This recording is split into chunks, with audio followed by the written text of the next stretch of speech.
Саламатсыздар ма оқушылар? Ең алдымен сабағымызды бастамас бұрын жағымды ахуал туғызып алайық, яғни бүгінгі өтетін сабағымызда жақсы көңіл күймен бастағалы отырмыз, яғни ол көңіл күйді қалыптастыру үшін мынадай жаттығудан бастайық. Бірінші топ барлығымыз орнымыздан тұрайық, екінші топ барлығымыз орнымыздан тұрайық, және үшінші топ барлығымыз орнымыздан тұрайық. Сөйтіп бір-біріміздің қолын ұстап, жоғарыға қарай көтерейік. Және әрқайсымыз ішімізден айтсақ та болады, немесе жайлап айтсақ та болады, жай сөзбен, дыбыспен. Яғни бүгінгі сабаққа сәттілік. Мен жақсы баға аламын. Мен топ үшін көмек беремін. Жарайды, отыра қойыңыздар. Жалпы балалар, біз өткен сабақта қандай тақырыпты қозғап едік, қандай тақырыпты өтіп едік? Алтысы айда ғой. Так, сөз. Өткен сабақта біз бүйрек қызметіне әсер ететін факторларды өттік. Дұрыс. Бүйрек қызметіне әсер ететін факторлар деген тақырыпты өттік, отыра ғой. Бүйрек тақырыбына сәйкес, яғни мен қазір мынадай үй тапсырмасын орындап жасап келдім. Осы үй тапсырмасы бойынша қазір білімімізді тексереміз. Барлығымыз алдымызда тұрған ұялы телефонымыз бар, соны пайдалана отырып, мына тапсырманы орындап жіберейік.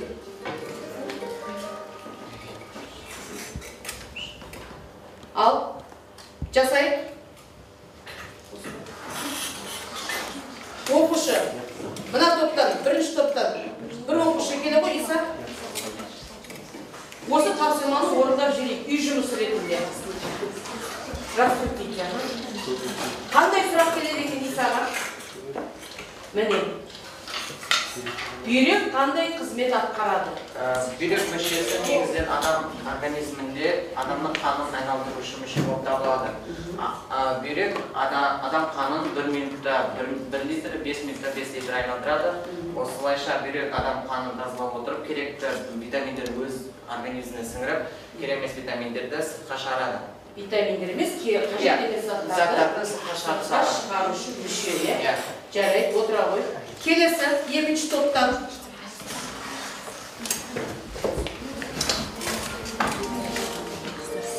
Келесі, екінші топтан.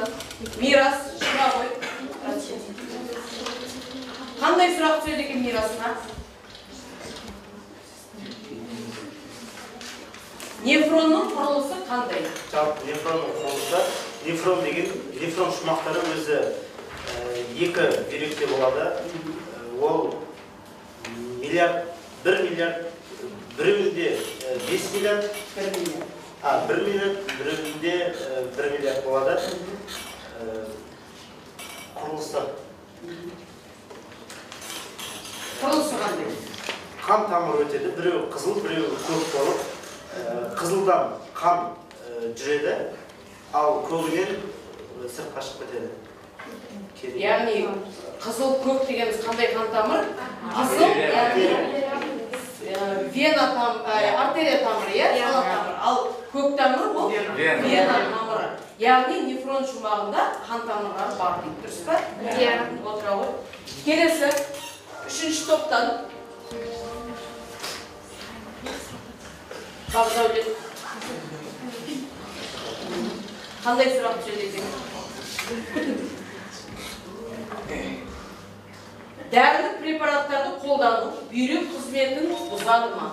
Бұзады, себебі дәрілік препараттарда оның нұсқауын оқитын болсақ, онда бүйректен және бауырдан шығарылады деген болған себебі ол бүйрек пен бауырдың қызметтерін бұзады, синтез алмай қалады. Дәріде, яғни улы заттар істейді, қайда жиналады? Бүйректе жиналады. Бізде 4 сұрақ қалды. Шығамыз, жауап береміз деген оқушы бар болса, ал мына топтан, бірінші топтан İsa'dan bölük. Келіңдер. Келіңіздер, шығамыз. Индира. Гаухар. Мына жерден сұрақ таңдалды, сол сұраққа жауап беріңіз.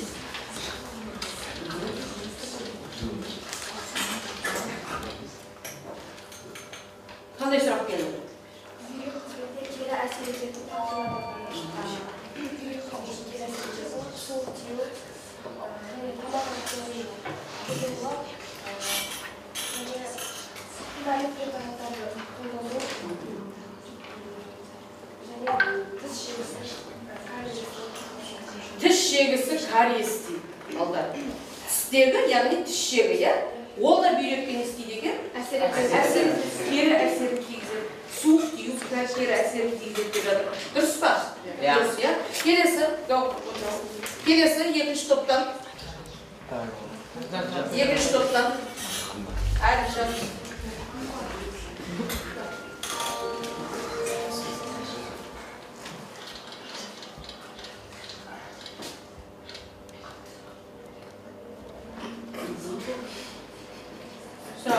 Бүйректің саулығын сақтауда тамақтанудың рөлі қандай? Дұрыс тамақтану арқылы біз өз организмімізде ешқандай зиянды заттарды қабылдамаймыз. Мысалға келешки, чипсы секілді тағамдарда тұз көп болады. Соның арқасынан бүйректе зақымдар пайда болуы мүмкін. Себебі тұз жиналады, оны бүйрек қорытылмайды, тұз алмайды. Яғни тұз жиналысының нәтижесінде бүйрек не істеуі мүмкін, зақымдануы мүмкін, иә? Келесі, екі сұрақ, үшінші топтан. Қай оқышы шығамын дейді? Сәке Мейрамбек. Екі сұрақтың қай сұрағы түседі екеніңіз?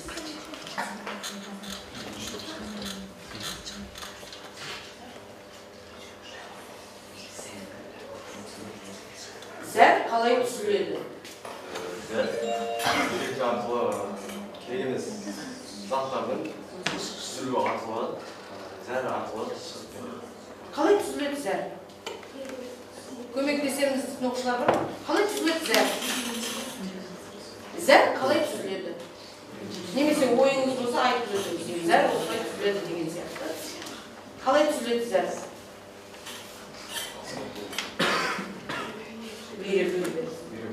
Бүйрек арқылы зәрге қарай керек емес заттардың шығару. Егер біз сұйықтық көп ішсек, немесе көп пайдалансақ, біз негізі сұйықтық ішуіміз керек. Мен айттым, бір тәулігінде қанша литр су ішу керек? 2 литр су ішу керек. Не себепті су ішеміз біз? Бүйректегі зиянды заттарды шығару үшін біз істейміз, су пайдаланамыз, яғни ішеміз. Сол зәр арқылы біздің организмімізден не шығады екен? Су қажет емес заттар бөлініп шығады. Болды па? Тағы да бір сұрақ қалды. Бір сұрақ қалды ма? Болды, иә? Енді келе балалар, бәріміз оқулығымызды ашайық, жаңа тақырыбымызды ашайық. Жаңа тақырып бойынша біздің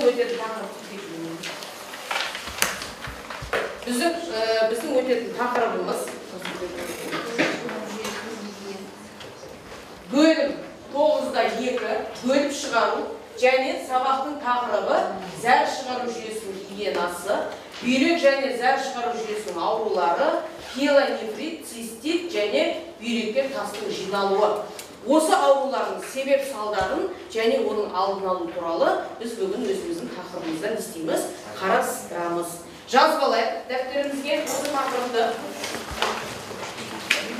Тақырып жазбас бұрын мен ең бірінші осы бүгінгі сабағымыздың мақсаттарын түсіндіріп өтейін балалар.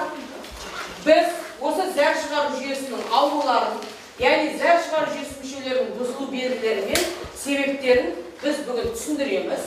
Одан кейін бүгін біз осы бүгінгі өтетін тақырып бойынша, мына тақырыптар бойынша, мына жердегі қозғалатын мәселелер бойынша біз сіздерді бағалаймыз. Яғни аурулардың себептерін айта алса, аурулардың белгілерін атай алса, және гигиеналық аурулардың алдын алу шараларын айта алатын болсаңыздар, онда біз бүгін жоғары балға ие боламыз деген сөз. Енді жазып алдық па бәріміз тақырыпты? Міне, тақырыпты жазып алған болсақ, оқылымызға біршама қарайық, және де мына тақтадағы слайдтарға назар аударайық балалар. Жазып алған болсақ. Ең бірінші, мына жерде айтып өтетін нәрсе, зәр шығару гигиенасы ең алдымен біз, яғни біздің бүйрегіміз алдыңғы сабақта өтіп кеттік, 160-170 литр қанды не істеп отырады екен, тазартып отырады екен. Яғни бүйректің жалпы қызметі ол ағзамыздағы қанды не істеу, тазартып отыру. Ал енді осы жүйеде бір ақау кететін болса, немесе бір жаңағы организм ластанатын болса, онда осы жерде адамдарда қандай аурулар пайда болады? Бүйрек аурулары пайда болады. Осы жерде ең бірінші біз бүйрегімізді жақсы, яғни ауруға шалдықтырмау үшін, бүйректің ауруларын алдын алу үшін біз бүйрекке қатысты гигиеналық талаптарды не істеуіміз керек? Сақтауымыз керек. Ол қандай талаптар екенін біз сабақтың барысында айтып отырамыз. Мына жерде ең бірінші қазір бүйрек ауруларына қатысты бейне баян қойып өтейін. Сол бейне баянға назар аударайық. Басты белгілері армысында кедей арқасы ұсынады. Бүйрек адам ағзасындағы ең маңызды мүшенің бірі. Бүйрек әлсіздігінен бел, аяқ, қол, көздің айналасы ісіп кетеді. Бүйрек ағзадағы суды реттейтіндіктен оның жұмысы бұзылса, қан айналымы нашарлайды. Мұны ретке келтірудің оңай шешімі ұйқы алдында суды аз мөлшерде ішіп, белге арналған жаттығу жасау. Әйелдердің тез тоңу себебі бүйрек әлсіздігінен болады. Ол үшін тамақтану рационын қадағалап, қой еті, сиыр еті, ащы бұрыш, пияз, зімбір секілді азықтарды көбірек пайдаланған жөн. Бүйрек әлсіздігі әйелдің жыныстық қарым-қатынасқа қызығушылығын төмендетіп, себепсіз ашуланып климакс тым ерте басталуына әсер етеді. Бүйрегі әлсіз адамдар тез қартаяды. Бастың ауруы, ұйқының бұзылуы, мидың шаршауы, ойдың үнемі бөлініп кетуі де бүйрек әлсіздігінен болады. Бүйрек әлсіздігінен әйелдердің ішкі секреция жүйесі әлсіреп, бүйрек үсті безінен адреналин бөлінуі азайып, денедегі зат алмасу процесі бұзылады. Ол артық бай жиналуына себеп болады. Бүйрек әлсіздігінен қан қысымы Бұндай белгілер байқалысымен аурудың алдын алып, дәрігерге көрініп, емдік шаралар қолданбаса, бүйрек істен шығып, өмірге қауіп төндіруі мүмкін. Өз денсаулығыңыз өз қолыңызда. Түсіндік па балалар жалпы? Яғни бүйректің қызметі өте маңызды. Егер де бүйректің қызметі бұзылса, өздеріңіз байқадыңыздар, өте көптеген ауруларға шалдығады екен. Енді қазір алдарыңызға мынадай постер берем. Осы постердің дәл ортасына мына топта, яғни пиелонефрит ауру беріледі. Дәл ортаға пиелонефрит деп жазып, оның белгілерін жазып өтеміз. Келесі топқа цистит ауруы, дәл ортаға цистит деп жазып, өз сол аурудың белгілерін жазып өтеміз. Келесі топқа бүйректің несеттас ауруы. Осы 3 топ постерге сол аурудың белгілерінің алдын алу жолдарын жазып өтеміз.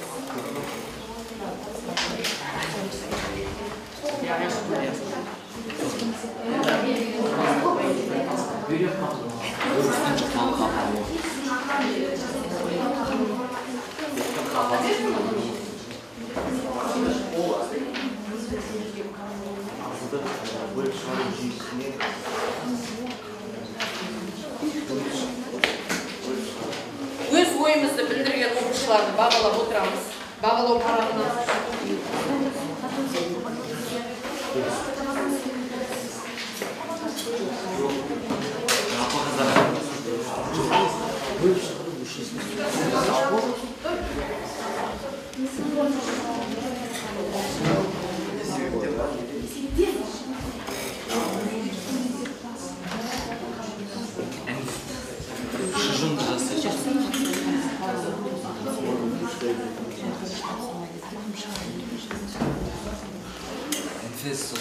Enfes kişnete balından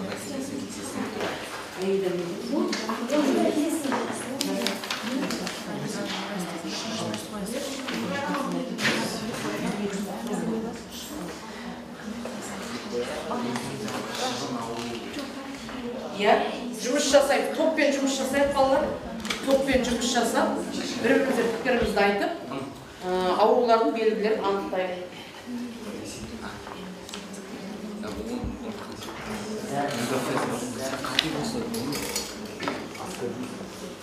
Кішкентай балаларда кездесіп тұрады өзін.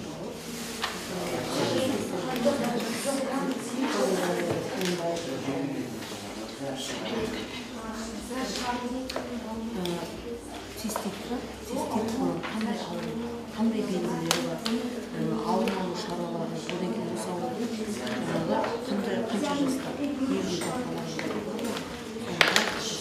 қалай туындайды. Сосын ауруханаға жиі шығуы, ерте жағын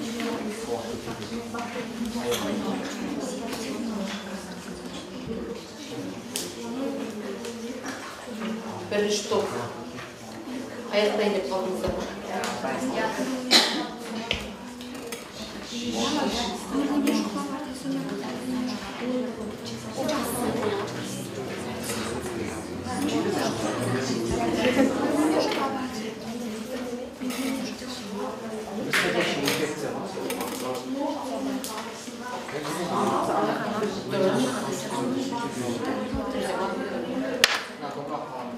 Қай топ болды? Қолыңызды көтерейік. Болған топ. Бірінші топ болды. Өздерінің берілген тапсырма бойынша пиелонефрит ауруының белгілерімен оның алдын алу жолдарын айтып өтеді. Ал кім шығады? Ал Иса. алдын алу жолдары. Дайындалып тұрайық. Қазір екінші топ болсын. Екінші топ болдық па? Алдын алу. Үшінші топ.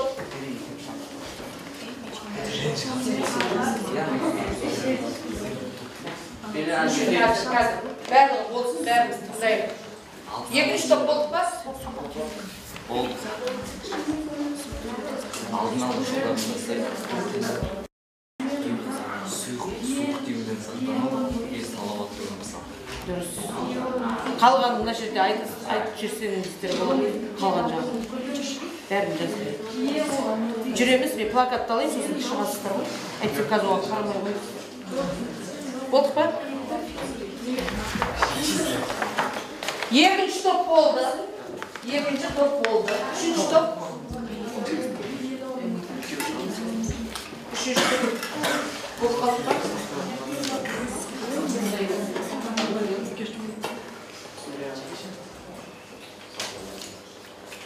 Болдық па? Қалғанымыз тыңдаймыз ба?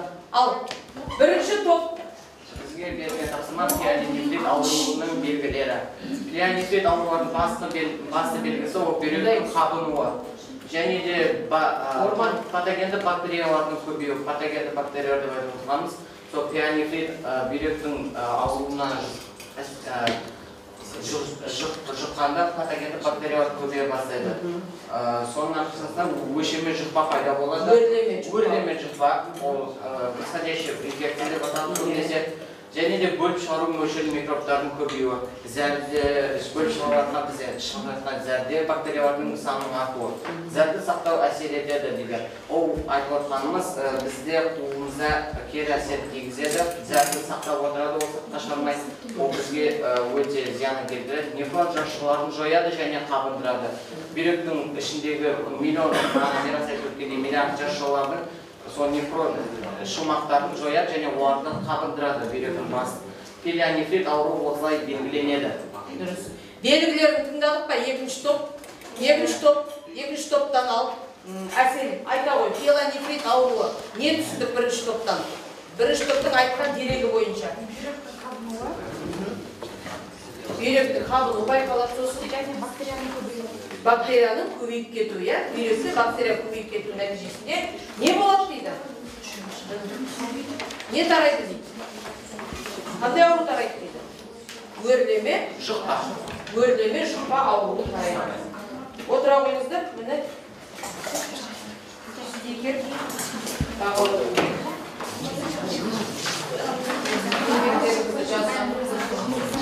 Сіздерге де көмектескен оқушылар.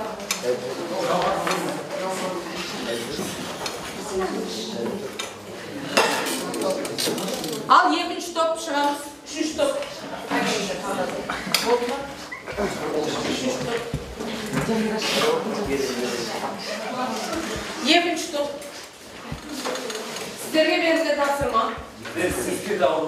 цистит ауруы. Негізінен ол қуықтың қабынуы, яғни суық тию әсерінен қуықтың тез қабыну ауруы. Оның себептеріне салауатты өмірді сақтамау және суық тигізіп алу, бүйрек және қуық бөліктеріне суық тигізу. Оған мысалда дәретханаға жиі шығу адамның, әсіресе ол 50-60 жастан асқан адамдарда жиі келеді. Және кішкентай балаларда шыжын ауруы деп атайды, ол циститтің тағы бір түрі болып саналады. Және циститтің әсерінен басқа да бөліп шығару мүшелеріне суық тиюі мүмкін. Алдын алудың ең басты жолдары дәрігерге көріну және суық тиюден сақтану, салауатты өмір салтын сақтау. Яғни цистит ол қандай ауру болып шықты? Қуықтың қабынуы, яғни зәр тоқтамау, үлкен ересек адамдарда. Ал кіші балаларда ол шыжың ауру, немесе оны ғылыми түрде не деп атаймыз? Энурез деп атаймыз. Энурез. Кішкентай балаларда болады. Дұрыс отыра қойыңыздар. Келесі қозғаларды алыңыздар ма? Екінші топ. Айтатын. Үшінші топ. Сіздерге берілген тапсырма. Бүйректің несептас ауруы. Бұл қандай ауру? Бүйректің несептас ауруы. Жоғары көтеріңіз. Бүйректің несептас ауруы біздің ағзамызда пайдасы жоқ тағамдардың жеудің арқасында адам ағзасына зиянды нәрселерді әкеледі. Мысалға айтатын болсақ, ерімейтін тұздарды бүйрекке барып тас болып айналып, тас болып жиналуы. Бұның әсерінен адам ағзасына кері әсер тигізетінін деп айтатын болсақ, зәр шығарудың қиындауына оның іркілуіне әсер соғады. Екіншісі, ауру басында ағза үнемі өздігінен уланады, тез ауру шағында. Сонымен қатар пиелонефрит ауруы не істейді? Туындайды. Пиелонефрит ауруы туындайды. Бұл аурудың алдын алатын болсақ, адам ағзасына С дәруменін көп жеу керек. Мысалға айтатын болсақ, жаңғақ, көкнай, шоколад тағы басқа жеміс керек.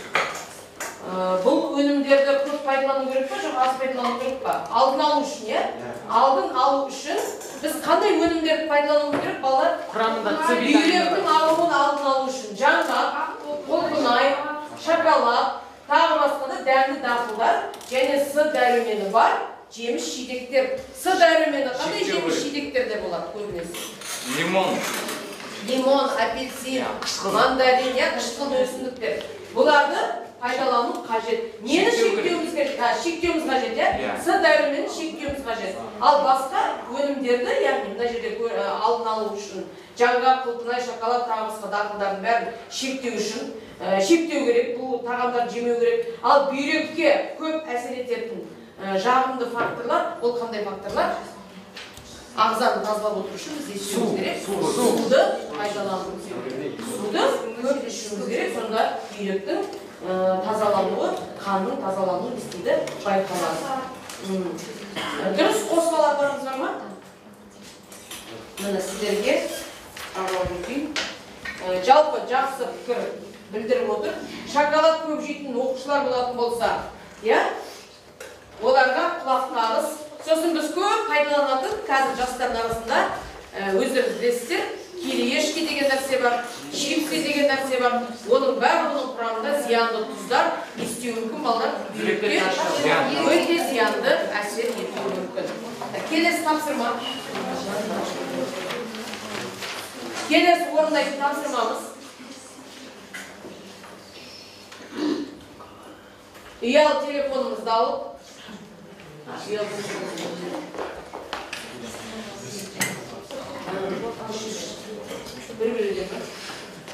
келесі біздің тапсырмамыз осы бүгінгі өткен тақырып бойынша аталады, яғни сәйкестендіру тапсырмасы. Жаңа сабақ бойынша қалай түсіндік?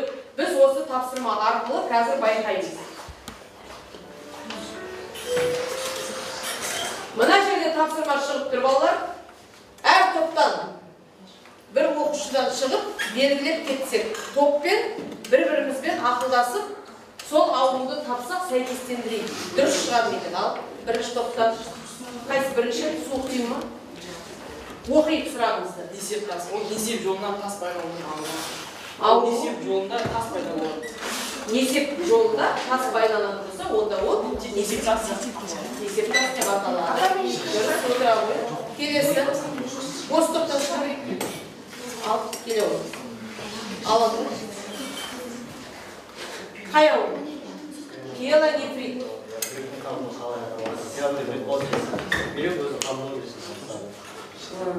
Бүйректің қабынуы қалай аталады? Пиелонефрит дейді. Жауабын соңына таман көреміз. Қазір белгілей берейік, отыра қойыңыз. Келесі, екінші топтан. Иә.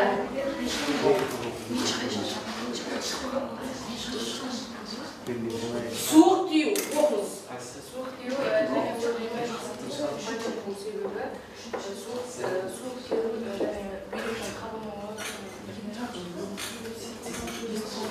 Циститтің пайда болу себебі суық тию, өрлеме жұқпа дейді. Қазір көреміз жауабын. Отыра қойыңыз. Келесі. Үшінші топтан. Ал.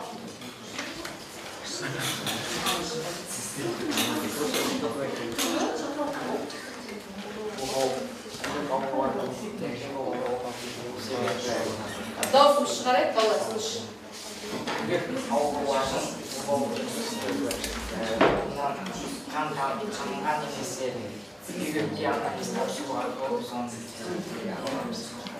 Дұрыс па? Бүйрек ауруларын емдейтін дәрігер уролог. Қазір көреміз, соңына таяу отыра қойыңыз. Ал.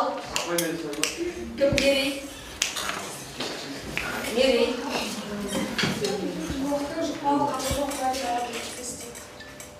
Қуықтың жұқпалы қабынуы қалай аталады? Цистит. Дұрыс. Келесі. Мирас. Үшінші топтан. Дайын отырамыз.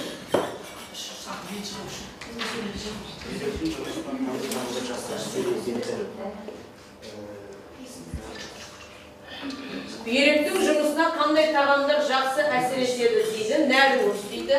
Қазір көреміз жауабын. Келесі Индира. Қазір. Дайын. Қай olsun? Қандай жасушалар зақымданады? Нефрон жасушалары. Пиелонефрит кезінде қандай жасушалар зақымданады? Нефрон жасушалары дейді. Келесі үшінші топтан. Ал Нұрислам. Соңғысы қалып тұр ғой енді. Бүйрек арқылы шығаратын өнім өсімдік текті дейді. Ал енді болды. Енді Нұрислам қазір барлық топтың жауап берген сұрақтарының жауабы дұрыс па, дұрыс емес па? Бір тетікті басу арқылы қазір шығарады. Сондықтан қателерімізді көріп алайық. Ал, отправить. Ой.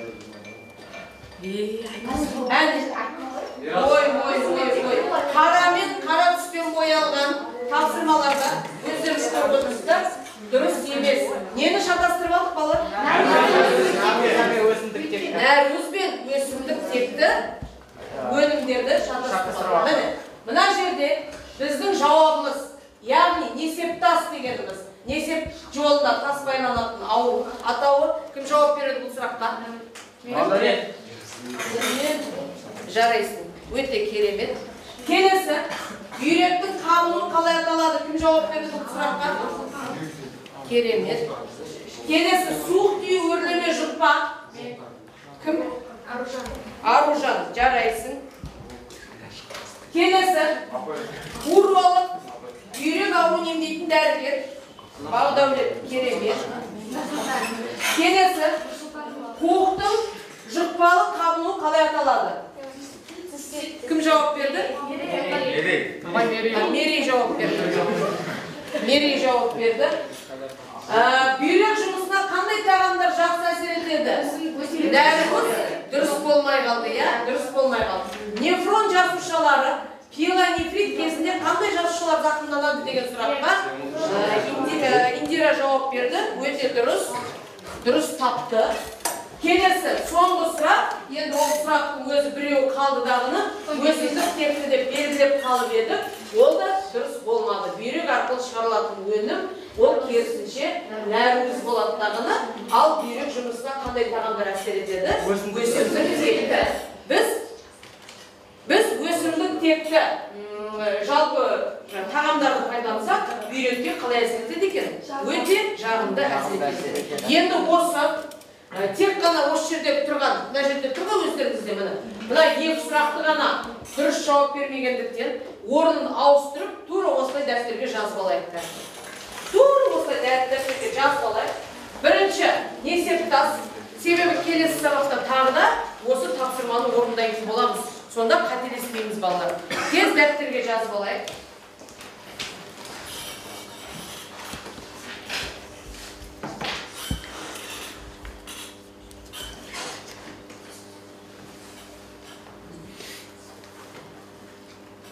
Тез осы ауру белгілері бар, бүйрекке әсер ететін факторлар бар болсын, бәрін жазып алайық. Көріп тұр ма?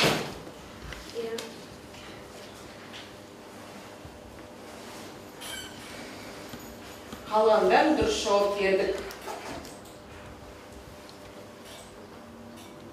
Айтып отырайын ба, қайсысына келдік? Бүйректің қабы. Пиелонефрит. Бүйректің қабыны қалай аталады? Пиелонефрит. Циститтің пайда болу себебі суық тию, өрлеме, жұқпа, бүйрек ауруларын емдейтін дәрігер, уролог, қуықтың жұқпалы қабыны қалай аталады? Цистит. Бүйрек жұмысына қандай тағамдар жақсы әсер етеді? Өсімдік текті. Пиелонефрит кезінде қандай жасушалар зақымданады? Нефрон жасушалары және бүйрек арқылы шығарылатын өнім нәруыз. Жазып алайық.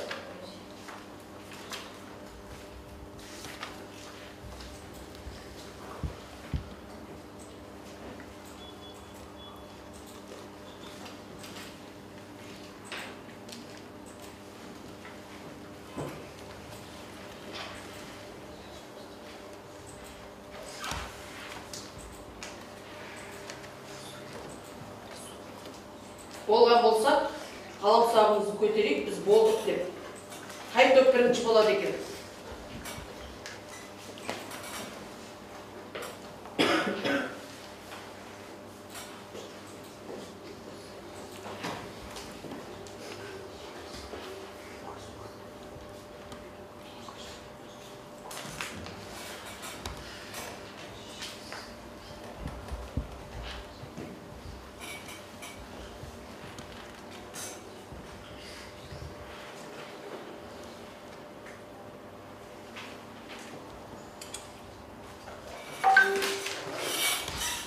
Болып па жас балалар? Болып қалды па? Міне, бірінші топтан Иса болды жазып. Мен болдым. Жазып алған деректерді балалар не істейміз? Келесі сабаққа жақсылап оқып, қатемізді түсіндік қой, қай жерде қателескенімізді. Сол қателескен сұрақтарды қайтадан қайталап, келесі сабаққа дайын болып келеміз. Жазып алған болсақ, келесі тапсырмамызға көшейік.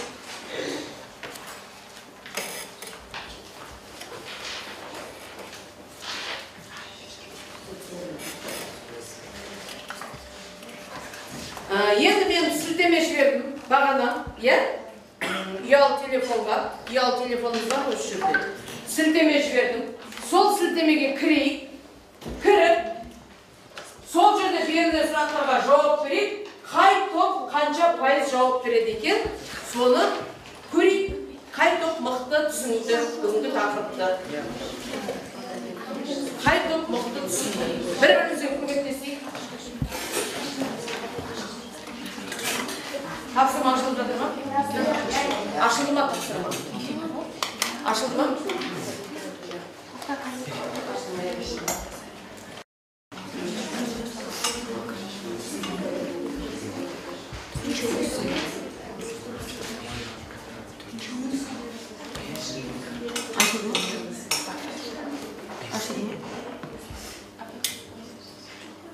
Қайсысы?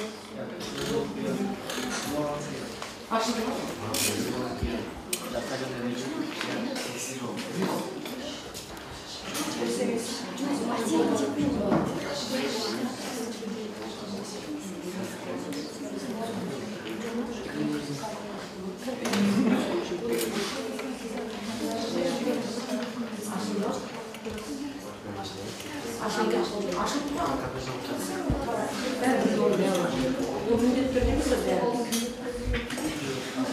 Orada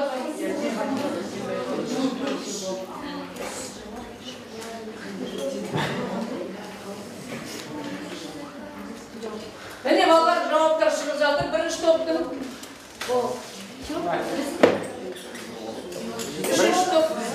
Birinchi top bo'ldi. Бірінші топта 6 сұрақ берілген, не балалар? 6 сұрақ берілген жоқ па? 6 сұрақ берілген, 3-ші сұрағы дұрыс емес. Көрдік па қандай сұрақ дұрыс емес екен? Екінші топ әлі. 3-ші топ Нұрислам. Нұрисламның ұялы телефонмен жасалып отыр ғой, бірінші сұрақ дұрыс, екінші сұрақ дұрыс. Ары қарай келесі сұрақтар. Екінші топ не болды?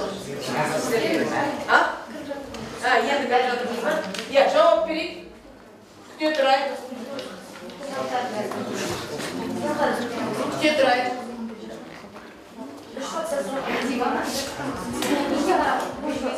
Қазір көреміз. Сұрақта қай сұрақта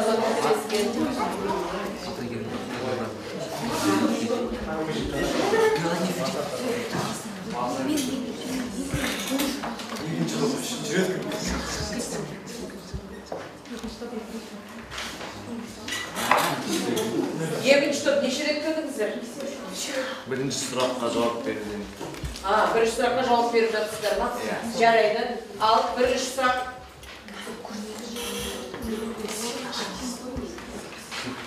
Екінші топтың бірінші сұрағы дұрыс болды, Жасылжанды. Келесі. Екінші сұрақ. Екінші топ.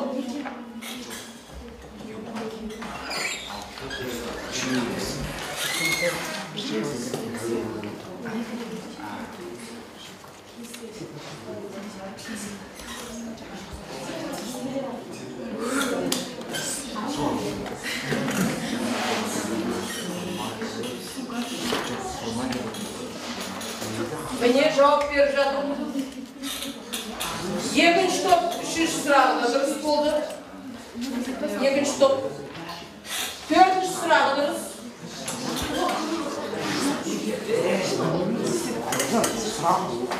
Болды ба?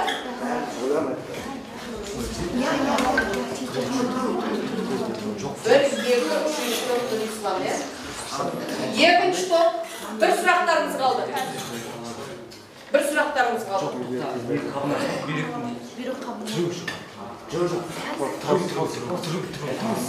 Bir sıraqlarımız kaldı.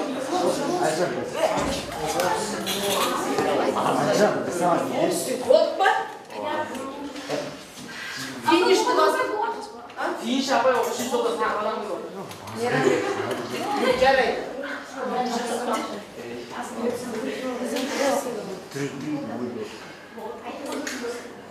Осылай жасаймын. Мына жерден айтайық. Ең бірінші топтың жауап берген сұрақтары бойынша 3-ші сұрақ дұрыс емес. Ол қандай сұрақ? Қандай сұрақ?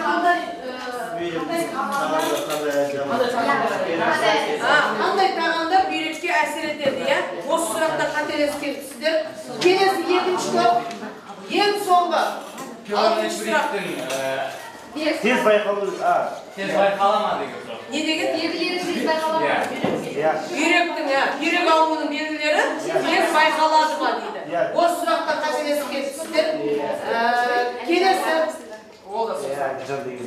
Үшінші топтан Нұрислам тапсырып отырмыз. Үшінші сұрақ. Балық деп қойыппыз. Сонда не екен оның жауабы? Құрма өсімдігі бүйрекке жағымды әсер етеді. Мына жерде Мейрамбек деген оқушымыз бар. Өз ұялы телефонымен жеке тапсырып, барлық сұраққа дұрыс жауап берді. Мейрамбекке бағалап қойайық.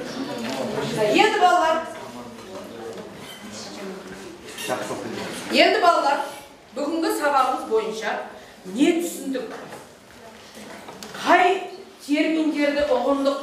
немесе бүгінгі сабағымыз бойынша қандай мәліметтерді игере алмай қалдық.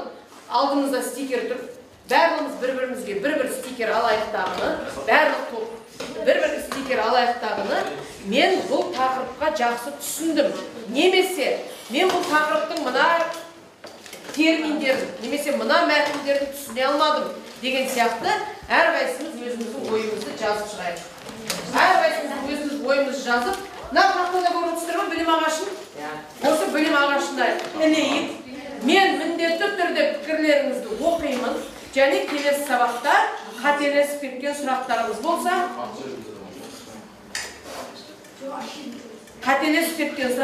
болса, соның барлығын алдын алып, қайтадан түсінуге тырысайық. Жазайық бәріміз ойымызды. Бүгінгі сабақ ұнады ма? Жоқ, түсінбеген жерлеріңіз бар ма? Жазып өтейік.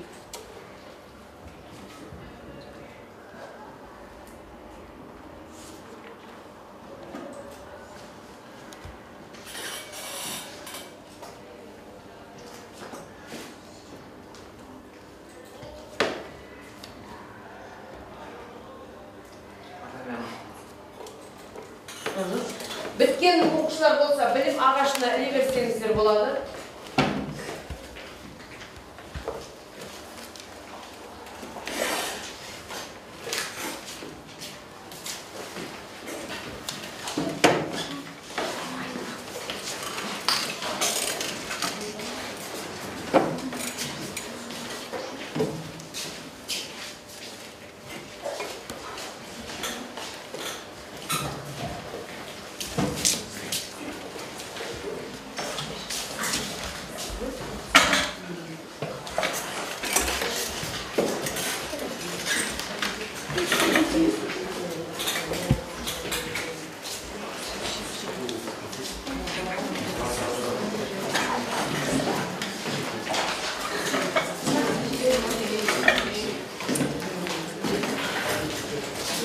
Бағалау парағыз тез ретте жүріңіздер, кім бағалауын қойып жүріңіздер.